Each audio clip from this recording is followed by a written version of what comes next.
could cut and paste Chuck's talk into this next one, but instead of giving really the same kind of talk about enzalutamide, I thought I would talk more about what's next for enzalutamide or other AR targeted therapies. And this is a picture of what you guys are missing right now.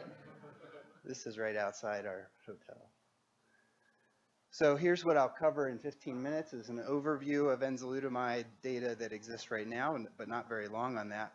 But I'll spend a little bit more time on ongoing and planned trials in the recurrent setting, as well as trials in the more definitive setting, and some speculation in this summit about where enzalutamide might fit best into the future clinical treatment algorithms. So as everyone knows here, enzalutamide was developed by Michael Young and Charles Sawyers.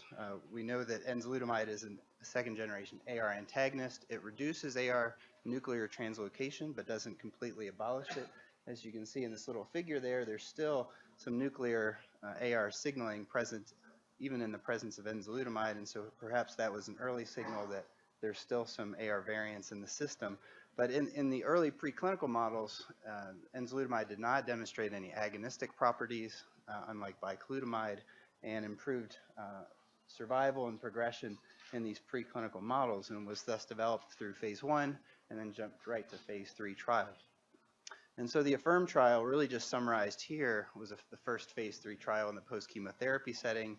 All subgroups benefited from this therapy. The radiographic progression-free survival improved from about 2.9 to 8.3 months. PSA progression-free survival notably improved. Overall survival improved by about 5 months, 4 to 5 months. And the PSA decline rates are shown there at 54 and 25% in terms of 50 and 90% declines. RECIST responses were seen in about half of patients, and quality of life responses, which are variably defined, occurred in about almost half of patients. When you used enzalutamide earlier in the pre-chemotherapy or chemo-naive patients, all with CRPC, again, you see that all subgroups are benefiting, and it's difficult to identify clinically a cohort of men that are not benefiting from this group. The radiographic progression-free survival with placebo is about 3.9 months, and it's not yet reached really in the initial publication. In the updated publication, which is being submitted now, it's about 20 months. In the PSA progression-free survival is a little quicker. As Chuck mentioned, many patients will drift for 3 to 6 months before they experience radiographic progression-free survival, although there are some patients who experience radiographic progression either simultaneously or prior to PSA progression, thus the importance of doing scans. Overall survival was updated by Tom Beer at the last ASCO meeting. Is about 35 months, very similar again to abiraterone. Hazard ratio is statistically significant there for survival. And the PSA decline rates, again, are higher than the post-chemotherapy setting. 78% of men had a 50% or greater confirmed PSA decline, and with 90% declines, it's 47%. RECIST response is now over 50%. The time to chemo is improved, the quality of life responses, and the time to quality of life decline is improved. The most common adverse events with enzalutamide, this does not require steroids, but the predominant side effect has been fatigue. Fatigue is noticeable in about a third of patients, mostly grade 1 to 2, but again, men take this drug for very long periods of time. Fatigue is probably the most noticeable side effect of prolonged enzalutamide use. Whether that's a central fatigue or a peripheral muscular blockade fatigue due to AR blockade in the skeletal muscle is not clear. There's some ongoing studies trying to ameliorate this through exercise. Other side effects, seizure and other specific adverse events that were seen in the AFFIRM trial and in the preclinical development were not particularly noticeable. This trial did select for patients who did not have a predisposition to seizures. Unfortunately, only one seizure was seen in both groups of the study, including the placebo-treated patients. Enzalutamide does not cause liver function abnormalities, but it can cause hypertension. So just as Chuck mentioned, we do need to do blood pressure monitoring even if you're starting enzalutamide, as some patients do experience grade 3 hypertension. It's about 6.8% of patients, and that really means a blood pressure of 160 over 100, which is clinically significant. Some of you may not have seen the STRIVE and the TERRAIN data. This has been largely presented at urologic oncology conferences. So this was presented at AUA this year.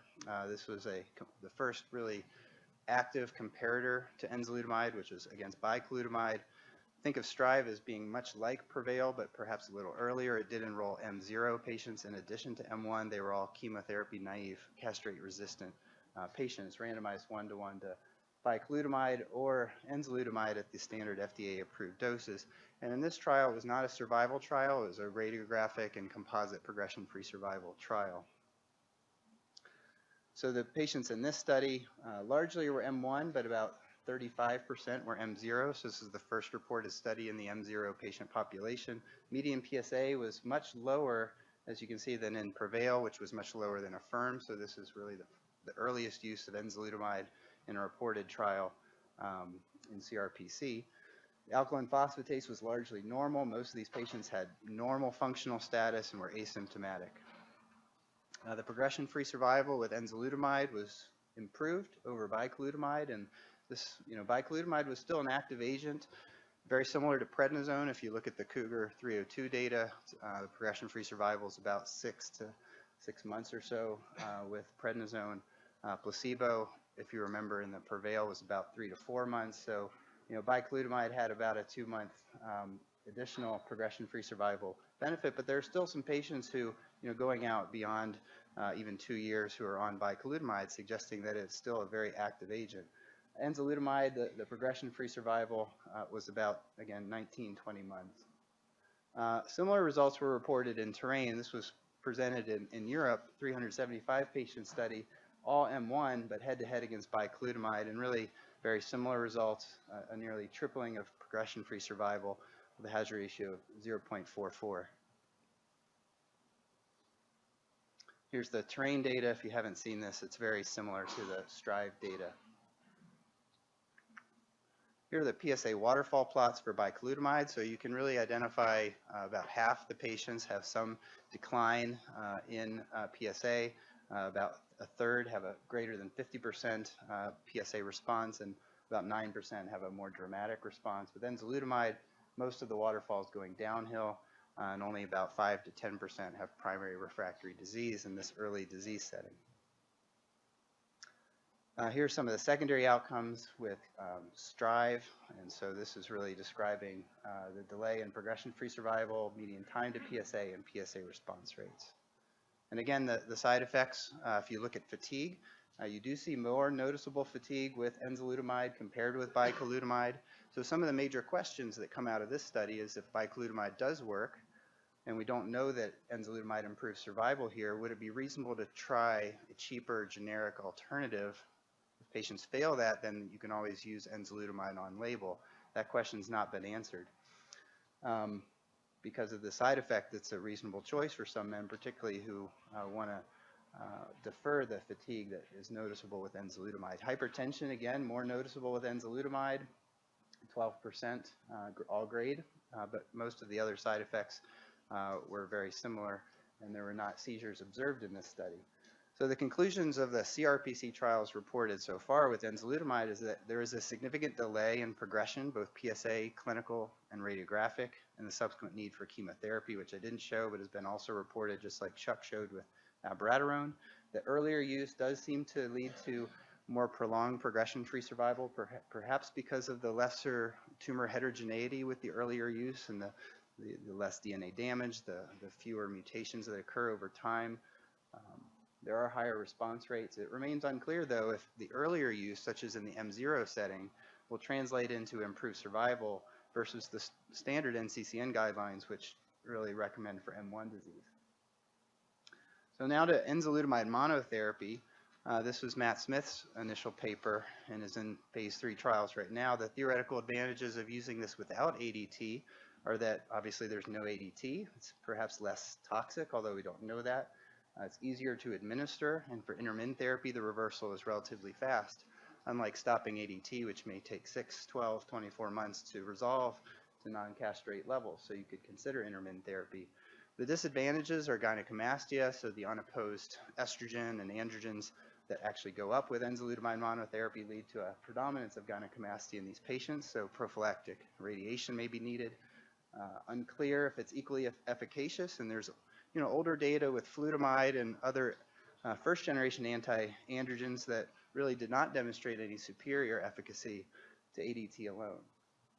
Here's Matt Smith's data from Lancet Oncology in the past year, really a PSA waterfall plot that's completely downhill, really showing that most men in the non-metastatic, really non-castrate resistant setting, so these are all CSPC patients, small trial, but all patients responded, and these are the spider plots showing that most patients have a fairly dramatic and sustained PSA decline. So this can really, in some patients, substitute for ADT.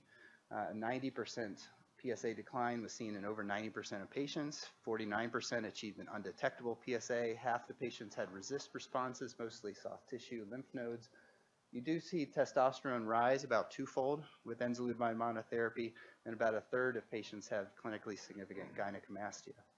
Fatigue is again the predominant side effect. Again, we don't have head-to-head comparison of fatigue with ADT alone, but it's significant in about a third of patients, and we really don't have data on PFS yet.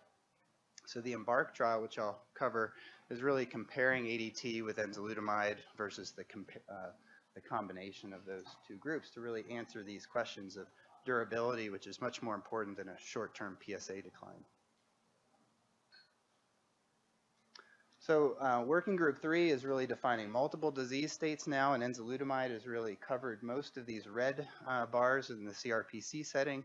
Some of the questions now for enzalutamide is, can it move into these bluer disease states of localized disease, PSA recurrent disease, and in metastatic castrate-sensitive prostate cancer, the ECOG charted and stampede type patients. And this disease state really contributes to about 30 to 40% of men who die of prostate cancer.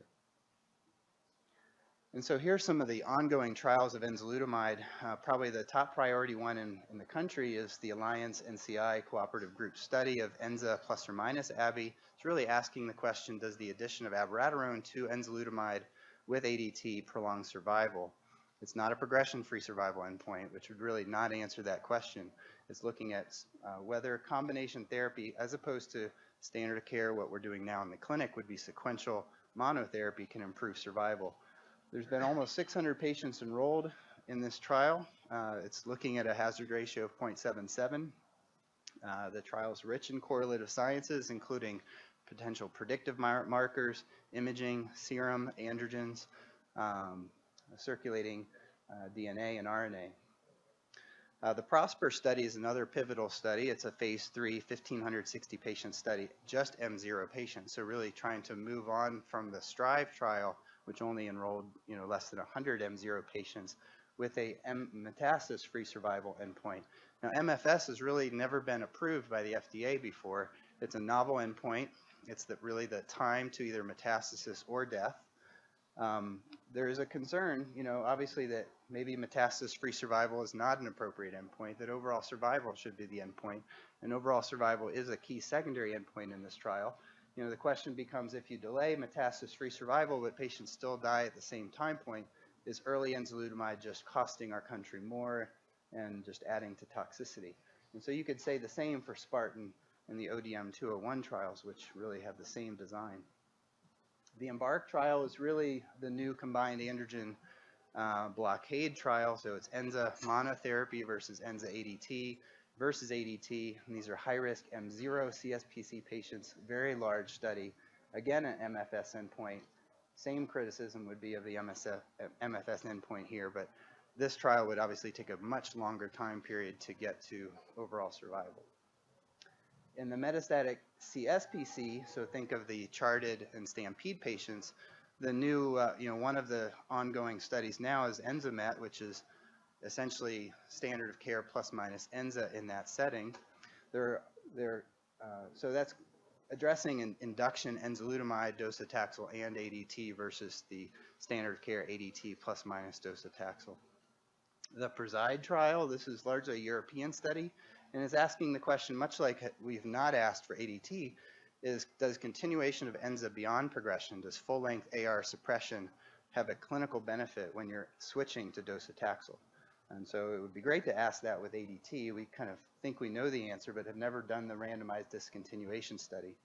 This is a 650 patient study, a PFS endpoint hopefully within a year or so we'll know an answer to that. Armor 3, again, the first phase 3 biomarker-driven study, Enza versus galeterone. These are V7 selected patients. The PrimCab study, not V7 selected, but V7 will be part of the algorithm for examining it as a predictive biomarker. And I don't have time to go over all the combination studies of Enza that are really through clinicaltrial.gov.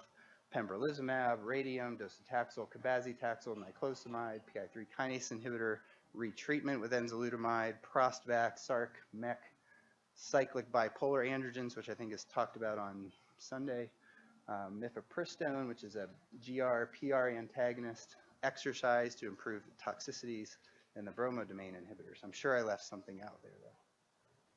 So just to move on to some more definitive settings, so AR and DNA repair, there's really a pivotal cancer discovery paper around how AR is actually a regulator of multiple DNA repair proteins in prostate cancer, and AR inhibition led to increased DNA damage in tumors, improved radiosensitivity, and reduced the DNA damage response through PARP, Fanconi anemia genes, and other excision repair proteins.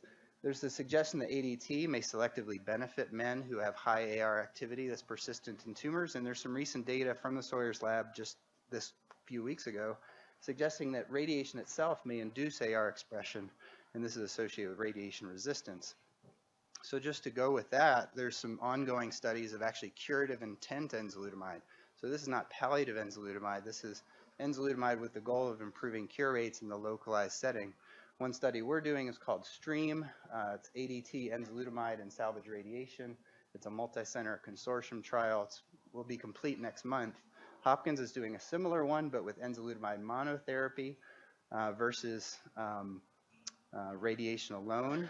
STAMPEDE, the latest addition actually is enzalutamide. So in the early disease setting, we'll get some answers in a few years about enzalutamide in that setting, as well as an Australian trial called ENZARAD, which is looking at upfront patients with high-risk disease treated with long-term ADT, radiation, and enzalutamide for 24 months.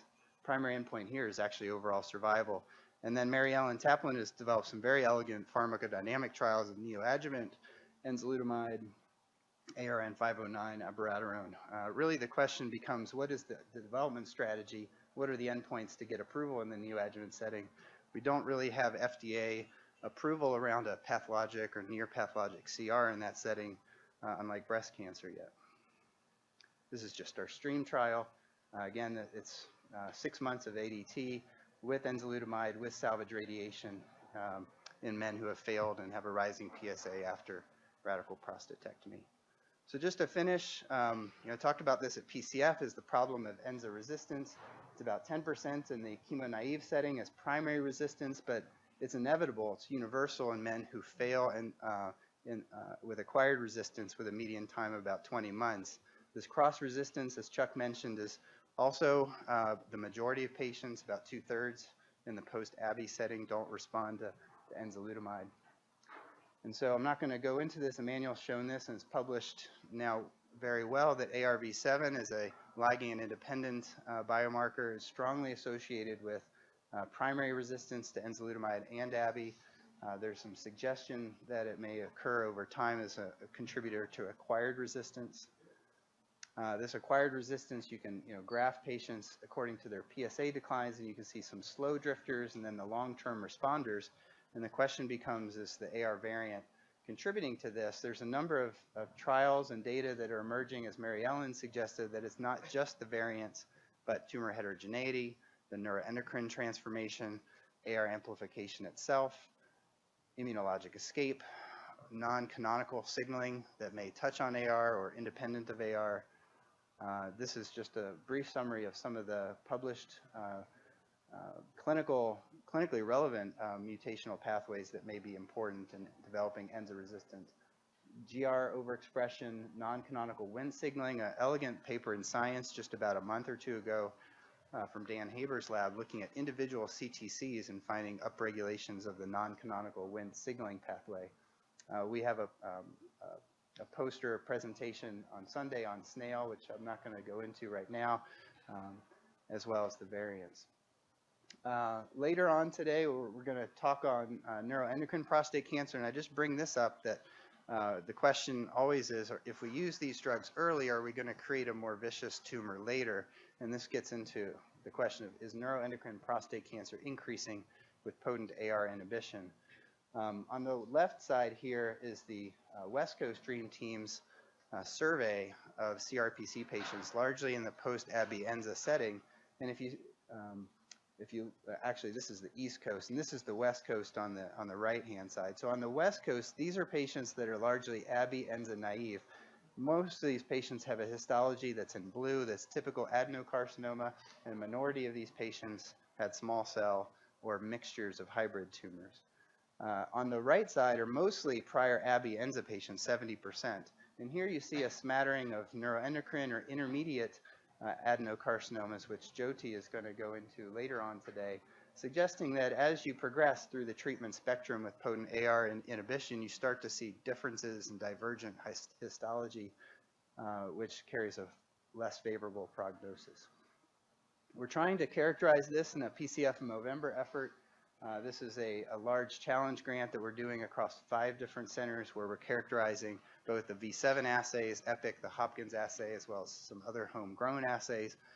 In the context of broader mutational landscaping, circulating cell-free DNA, RNA, and circulating tumor cell DNA, basically during standard of care therapy with Abi and Enza, and trying to associate that over time.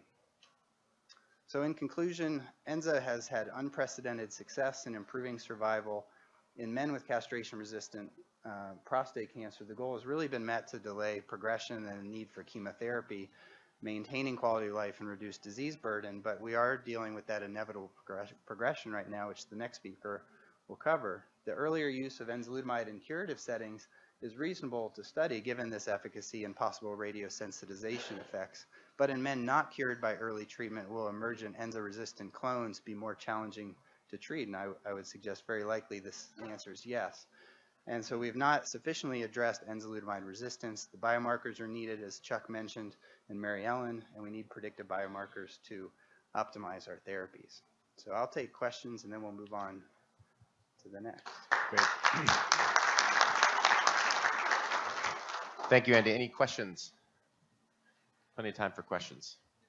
This is a quick question. So do you think if you did start using it earlier, and especially in the local disease, that you could have be able to use these agents in a short time course instead of, because if you use it that much, if you're not, you're going to say I can now cure it, then I can stop.